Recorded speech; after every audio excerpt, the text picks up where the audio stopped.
Now it's time to floss our fingers. Let's nurture all the possibility of movements that we have in our fingers so we can keep everyday tasks easeful. There are two parts of the practice that I will share with you.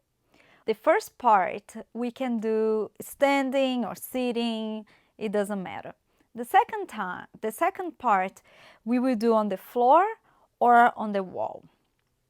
So let's do part number 1. Let's just start spreading our fingers as wide as we can, working on moving them away from each other.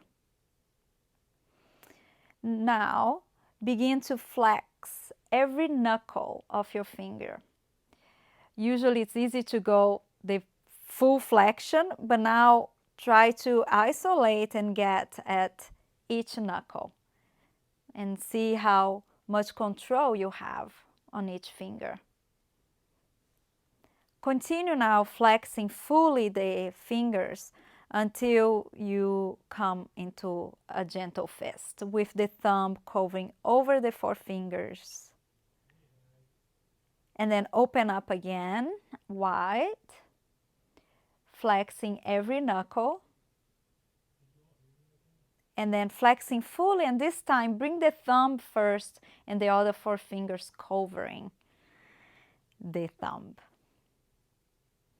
Now, let's just from this position, move your fingers straight forward without lifting them and bring the thumb to touch the fingertips. So all the fingertips together and straight forward, and see how it feels for you, this. See if it's a position that you lack a little bit control. Maybe it's one that you can work more. And then wide again. So you can repeat this several times, right?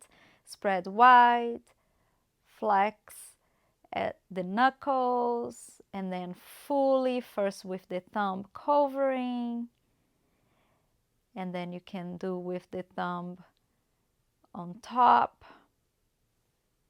and then fingertips. And then shake.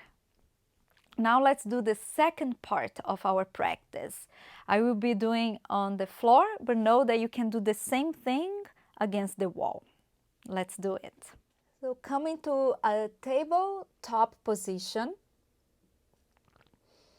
and start by moving the hips away from the hands. Let's start with the thumb. You will lift up the thumbs and then begin tapping them down. As you continue tapping the thumbs down, you will start moving your body forward, and it will get a little more intense. And see if you can continue tapping as you put more weight on the hands. And then go back. Let's do the index finger now. Begin tapping. Moving forward. Putting weight. Continue tapping. You get a little harder, but continue tapping as much as you can. You can go a little faster. And then go back. You feel a little fatigue, and then you go back. Middle finger, tap. And begin to add more load here. Keep tapping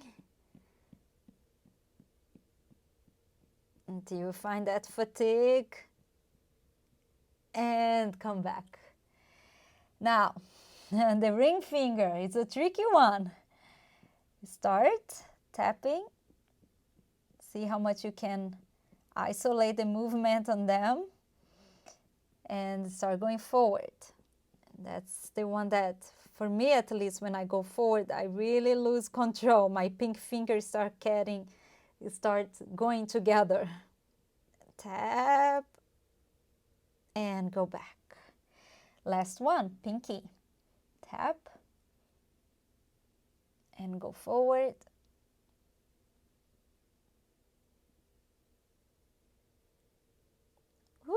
and then release.